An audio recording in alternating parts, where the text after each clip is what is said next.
Columbretes, a scuba diving destination you might not have heard much about before.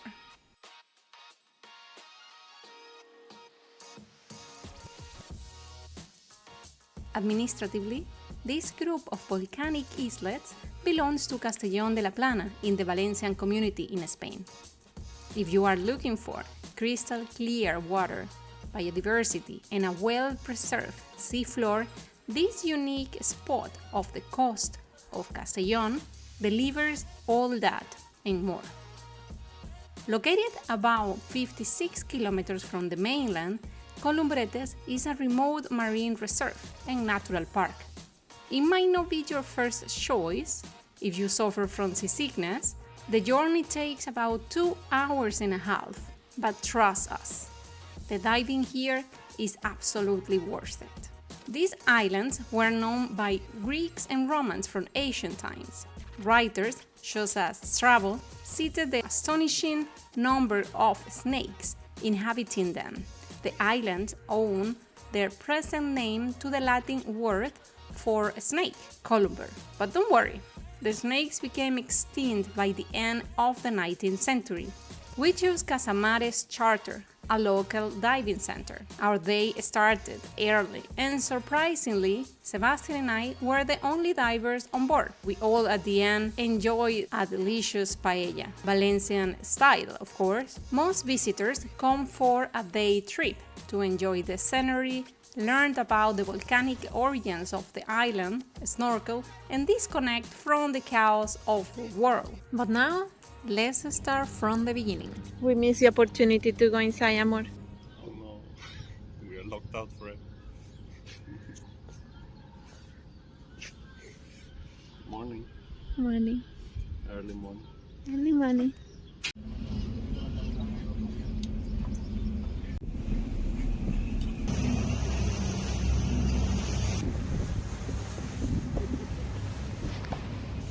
Now we have the front and the back. That's how it looks. And look, I didn't notice the Spanish flag. There.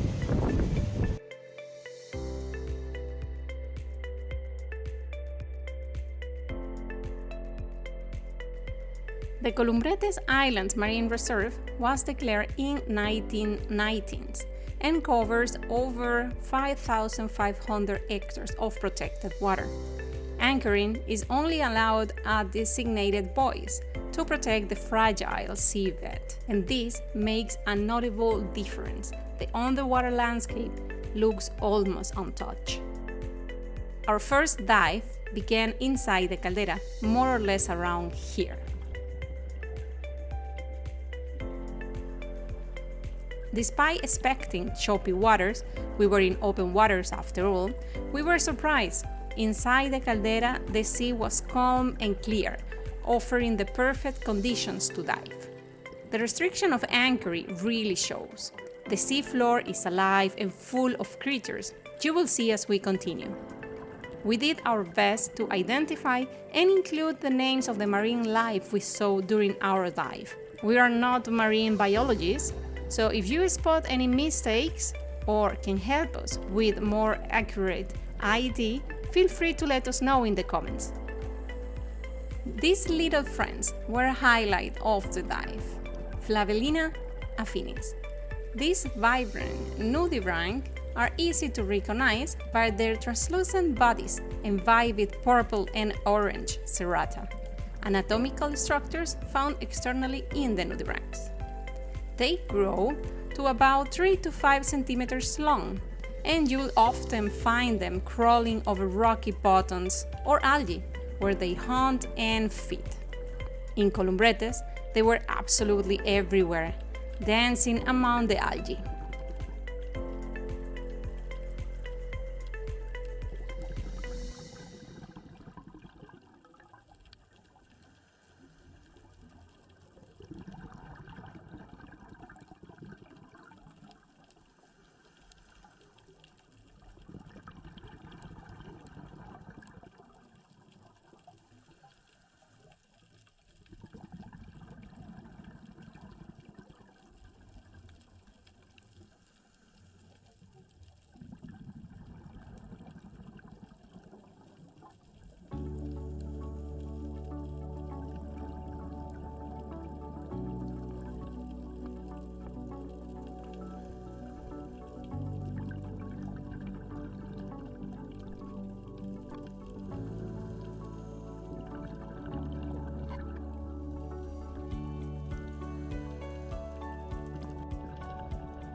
We also came across beautiful soft corals, like this octocoral. These corals are not only stunning, but important filter feeders, contributing to the health of the ecosystem.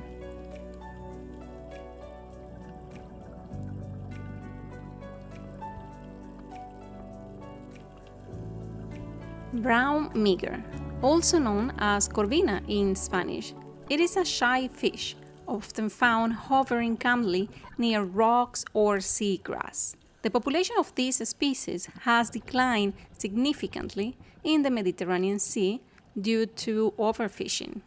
They are found at depth up to 200 meters, but we were only at 15 meters when we saw it.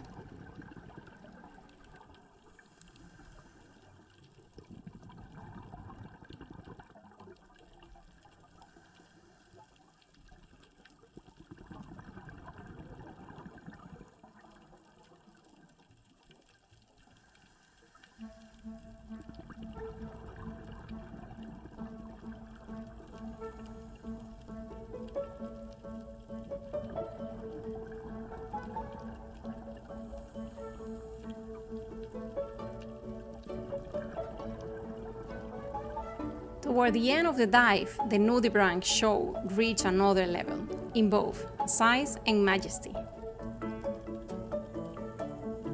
We spotted the stunning Felimari picta, also known as regal sea goddess.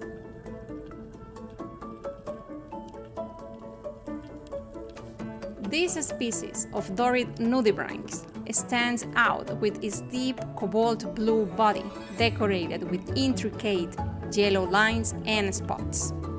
It can grow up to 12 centimeters long, making it one of the largest nudibranch in the Mediterranean. You'll usually find them crawling over sponges, its preferred food source, in rocky or coral-rich environments.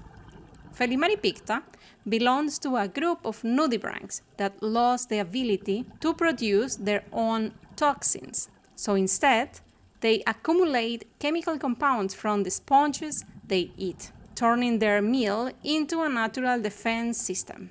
After 63 magical minutes on the water, we surfed, relaxed a bit, and got ready for dive number 2. This time, the boat was anchored to a different buoy on the other side of the caldera, around here more or less. This area was bustling with life. We even saw more fish and greater variety than before. One exciting encounter was with this marble electric ray, torpedo marmorata or tembladera in Spanish. These rays can generate electric shots to stun prey or defend themselves. So it's best to observe from the distance.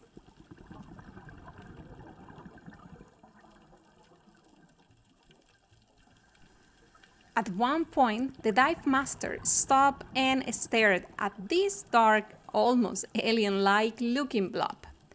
Back on the surface, we learned it was a marine gastropod, also known as a sea slug, but it is not a nudibranch.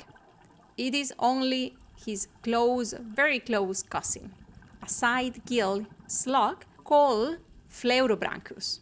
These sea slugs are large, with thick, earthy bodies and no exposed gill plume, like the other nudibranchs we saw before. We had a small mission on this dive to reach 30 meters depth and try to spot a lobster or maybe more than one. They usually hide in a small cave, but today they clearly had other plans. No lobster for us this time.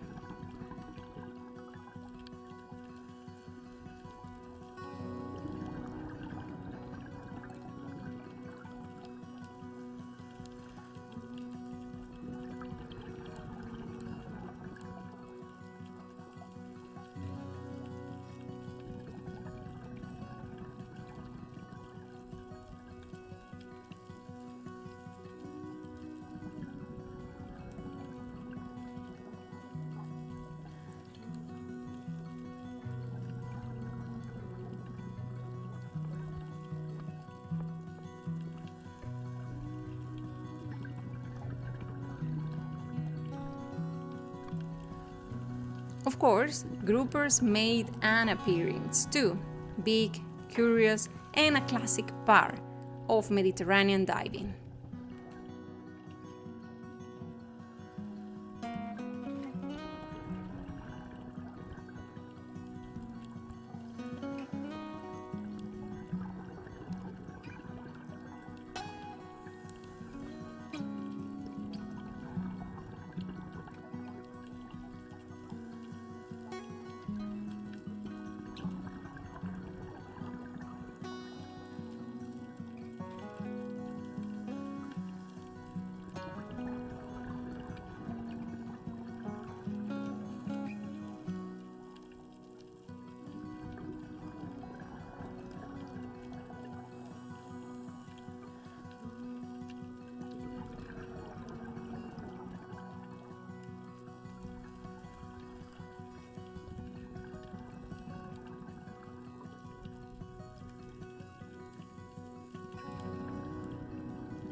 After 58 minutes on the water, we surfed once again, this time for one of the most anticipated moments of the day, the paella. Served on board, fresh and full of flavor. It felt like sharing a meal with family, even though we didn't know the other 10 people on the boat. After the paella, we navigated through the other islets of Columbretes. And then we headed back to Castellón. The volcanic terrain of Columbretes was a fascinating contrast to a recent dive in the Galapagos. Yes, we are still editing those videos. Yes, we are behind, we know, but we couldn't let this opportunity of showing Columbretes pass. Columbretes is only accessible from May to October, so timing is key. We were truly happy with this experience, so if you are considering to visit, we highly recommend it. Let us know if you have questions, and just be prepared for the long boat ride, especially if you get seasick. Pick your seat wisely and bring motion sickness medication if needed. Thanks for watching, and as always, happy wonderful adventures!